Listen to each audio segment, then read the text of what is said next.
Okay, so now we managed to incorporate the start time into our occurrences. If we have a time, then the time is correct in the occurrences. If you don't have a time, just takes the time as of now. I refresh the page and you see the time has updated. As well, this start date is taken as the beginning of the calendar. So I'm generating all the events as of this start date that was a year ago and up to 1 month from now. How do we know this? We can go to course.rb and the beginning of the schedule is the start time that is a year ago. If there is no start time present, then it is the current time. So today is the end of the first month and it's today plus 1 week plus 1 week plus 1 week. And here it is the start date and next Monday, next Wednesday, next Monday, next Wednesday, and up to 1 month from now. Okay, and we have another option. We don't have to just generate occurrences based on an end date. We can just generate some quantity of occurrences. So if we go to the gem ice cube, we can see something like schedule next occurrences, and we can say a quantity. So, for example, we can say schedule.next occurrences and say not plus 1 month from now, but next 8 occurrences. And we see the next 8 events as of today's date. But if we press generate, it will not be generated just as we see here. It will be generated based on the courses controller, generate lessons. So it will also generate the next lessons from time now plus 1 month. So we will also have to edit this method here. We would say course dot next occurrences and we say something like 8. So let's see, we have how many lessons? 138.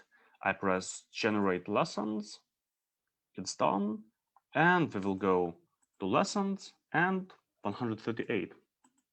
Let's make it again. Did it change? No, it did not change. Why didn't it change?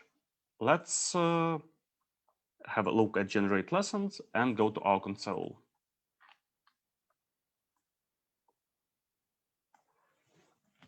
We get this block in generate lessons. Why is that? Because the lesson actually exists. Our method is find or create by. So it finds that there exists a lesson with this start date and with this course, and it doesn't regenerate.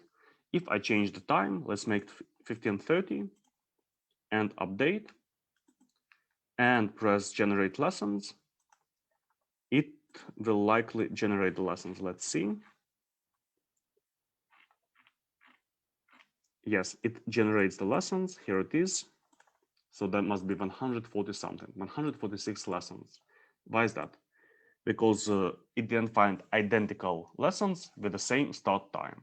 So we don't generate a lesson for a course if the lesson with the exact same parameters already exist. And it helps us not create too much debris. Now, additionally, we can add some feature like we can destroy, for example, all the future lessons each time we press generate lessons and kind of regenerate future lessons. We can say something like at course dot lessons dot where, and we would say where starts at is in the future. So something course lessons where start is more than time now. We will destroy all the lessons and generate the next 8 lessons once again. And it would optionally help us basically not to generate lessons that we don't need.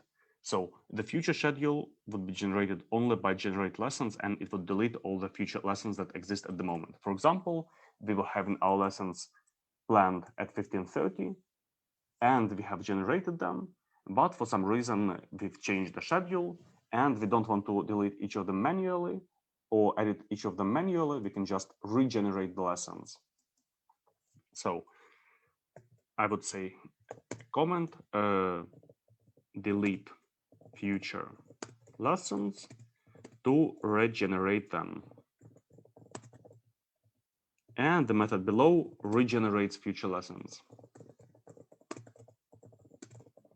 So basically this method now not only generates lessons, but removes the future lessons that exist and regenerates them.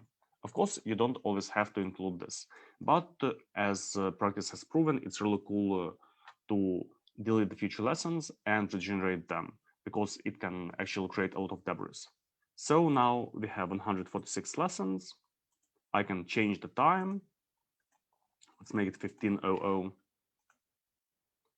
Now I will go to courses, generate lessons, and how many did it generate? We have 113. So it deleted the 16 lessons, actually deleted 16 plus 8, 24 lessons, and generated 4 instead, and that makes 130. And this is, I consider, a good explanation on how this ice cube works better and how to generate lessons. Of course, we'll be coming back to this in the future, and that's it for now.